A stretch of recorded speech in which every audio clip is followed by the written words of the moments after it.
So depending on what type of games you personally enjoy on the Nintendo Switch, I think you can argue that either 2022 has been a very stacked year full of fantastic new releases, or you may be feeling like you're ready to try something new with different gameplay elements than we've seen featured heavily so far this year. And in today's video, I want to break down and discuss the October games lineup that I personally will be paying attention to as we walk forward into next month. And you may want to set back some extra savings to buy all of these incredible games, and we have to talk about them right now. What's up, Nation? If it's your first time on the channel, make sure you join Sunbro Nation by subscribing below, hit the like button on this video if you enjoy it today, and make sure you turn on your bell notification icon so you're kept up to date with all the newest gaming news. Now, as I mentioned, guys, today we are discussing the Nintendo Switch October 2022 software lineup and some games that I personally will be paying attention to, as there are quite a few different releases slated for next month. And while I won't be highlighting and talking about all of them, there is at least some standout ones that I think that gamers should at least either discuss, look into, or maybe just watch a review or two online to see if it would be a good fit for you as we lead into its release. And we will start off our list in order of early October to late October game releases, and the first one on our list is out on October 4th. It is Overwatch 2. Is not just a first-person shooter, as it does have numerous different weapon types, and I can see the appeal for these games out there. Me personally, I never get a hook set in to continue to play them, but I definitely think that there will be a lot of fans that will be looking forward to picking this up on the Switch out on October 4th. Then one on October 6th I am paying attention to, and that is NieR Automata or Automata. I don't know how it's said. I've heard it said multiple ways online. You guys let me know in the comments down below,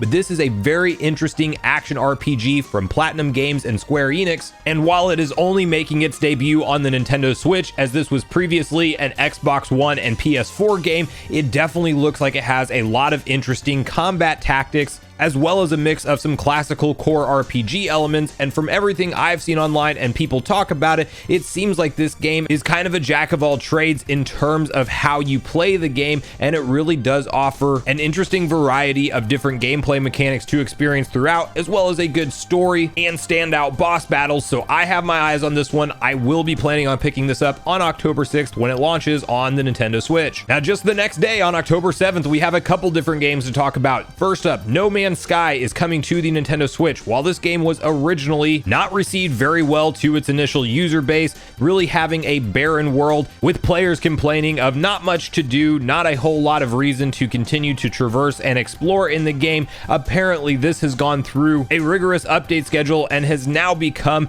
a must-play game in a lot of players' eyes. So this one for me, with it being out the day after NieR Automata or NieR Automata, I don't know if I'll pick this up day one, but I will look into this on a future sale and see if I may get into the space open world exploration that No Man's Sky has to offer in portable play, mind you, on the Nintendo Switch when it launches on October 7th. If you're like me and you absolutely love and adore Mario Kart 8 Deluxe, but you've also been playing that same game since it launched on the Wii U in 2014, and maybe you're ready to play a kart racer with just slightly different mechanics, you have Nickelodeon Kart Racer Slimy Speedway to look forward to on October 7th. I don't know how the mechanics of this game will ultimately play. It looks like it has fun gameplay. Every kart racer feels like just that, a classical kart racer, and really what it comes down to is the responsiveness to drift mechanics, what kind of fun, unique items and character rosters you can pick from. And visually, this one does look impressive enough on the Nintendo Switch, and it may be a ton of fun to hop into multiplayer locally and online,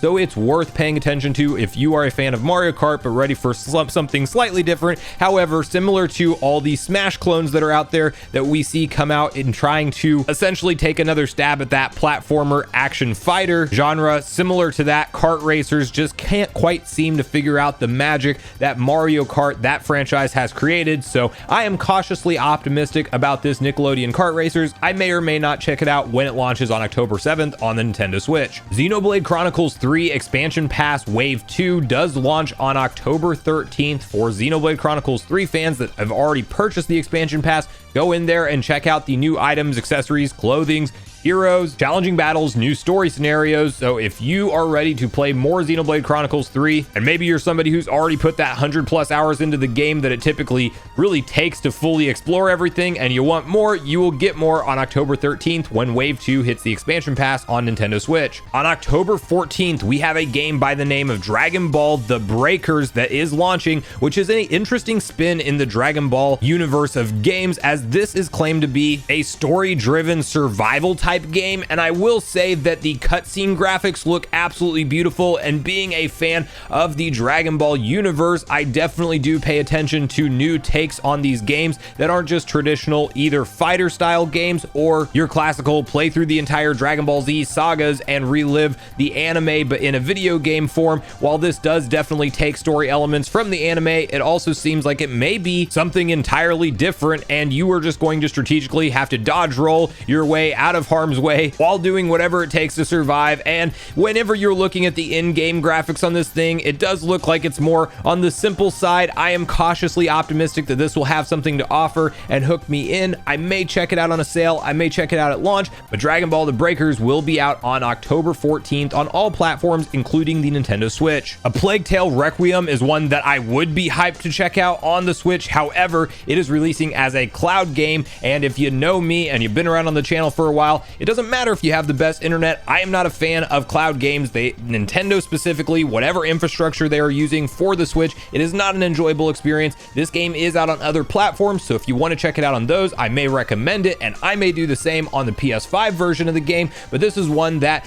being a cloud only on the Switch, I would pass up personally, but it does launch on October 18th. From there, you have a massive marquee release for Nintendo in their overall 2022 lineup, partnered with Ubisoft. We are talking about Mario Rabbids Sparks of Hope that will be out on October 20th. And if you played Kingdom Battle, the original Mario Rabbids, you will already know a lot of what to expect from this strategy RPG. I personally am a huge fan of the Galaxy-inspired aesthetics from this particular installment, and boy does it look like Ubisoft got a full budget to really go in and overhaul and upgrade the graphics, as well as those pre-rendered cutscenes looking absolutely amazing. I think it's going to have a fantastic story, fantastic gameplay, really unique world and environments to go traverse, and I personally am planning on picking this up day one when it launches on October 20th on the Nintendo Switch. Just one day later, on October 21st, Persona 5 Royal is finally coming to the Nintendo Switch. It is a native edition, thank God. This will be a huge one for a lot of story RPG fans. I personally have never gotten into the Persona series. However, I've wanted a reason to at least hop in and check it out, and this is one that I could see myself booting up on the Switch OLED when in handheld play, and maybe while I'm on the go. And this promises to offer a fun classical style JRPG with a very unique and well done art style and world, in my opinion. And if you like heavy story in your video games, then buckle up and get ready for Persona 5 Royal to hit the Nintendo Switch October 21st, 2022. New Tales from the Borderlands is also out on October 21st,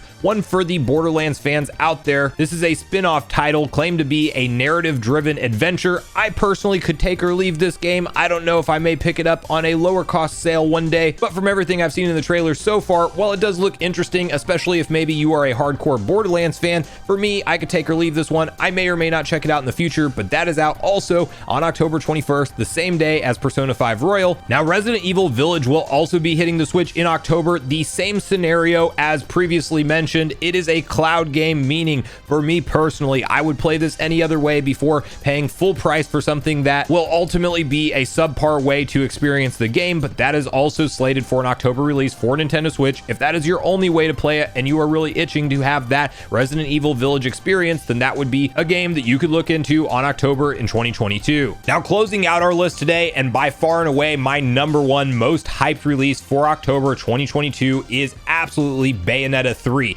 This game is another marquee standout, huge release for Nintendo in their 2022 lineup. Developed by Platinum Games, the Bayonetta franchise is gaining more and more traction, and I truly believe by far and away this will be obviously the best selling one in the franchise so far, but also the most enjoyable. If you were a fan of the old school original God of War 1 through 3 games / Devil May Cry type vibe, where it is that hack and slash beat 'em up action adventure game, but with some really unique unique mechanics and power-ups and finishing moves, transformations, magic and spells, you name it. This world looks fantastic. Everything Nintendo has done in terms of showing off the game looks fantastic. Some of the bosses are so over the top and ginormous. I cannot wait to see and experience this firsthand. I am hopeful it runs smoothly on the Nintendo Switch because it definitely looks like one of the more impressive projects we've seen in recent memory. And by all accounts, Bayonetta 3 should take this franchise to new heights and be one that I would highly recommend looking into when it does launch towards the end of the month on October 28th on 2022 on the Nintendo Switch. I want to hear from you guys at this point in the video, all your personal thoughts and feelings on the list we covered today. Are you planning on picking up any of the games we discussed? Are there any games that weren't on the list that are on your radar that you would recommend for me to look into? Because I definitely want to hear from you